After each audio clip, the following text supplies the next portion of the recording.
If we were to summarize this part of the discussion last lecture and our recap in this lecture, we would know that a crime requires an act over which the defendant has physical control, or it includes a previous volitional act coupled with that knowledge of the risk of an involuntary act. What I want to do now is I want to turn our attention to another way to consider an actus reus. This is going to be a different way. This is not where our defendant does a voluntary act. Instead, this is where our defendant doesn't do something, sits on his hands. This is what we call the failure to act or an omission. Sometimes when our defendant fails to act, we're going to say that's a sufficient basis for a criminal charge. So in our expansion of the rule, we're going to take last rule and this rule and put it together. For the defendant to be guilty of any crime, he's got to commit an actus reus, which either requires a voluntary act over which he has physical control, or where he failed to act, where he has that duty to act, and that failure to act caused the resulting crime. How does omission analysis play out in criminal law?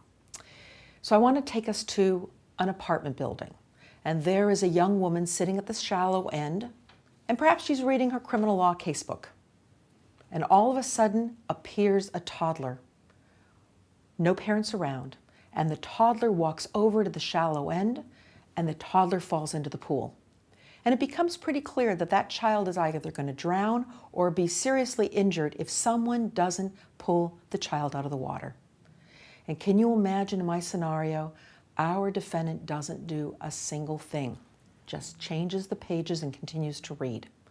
So our question is, has our defendant killed that child if the child drowns?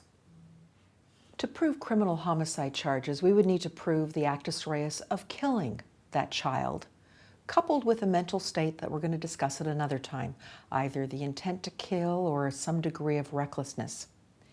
In our pool example, the defendant has only committed the actus reus of homicide or killing that child if we can prove that she did a voluntary act over which she had physical control, or that she failed to act when she had a legal duty to act, and that her omission is what caused the death of the baby.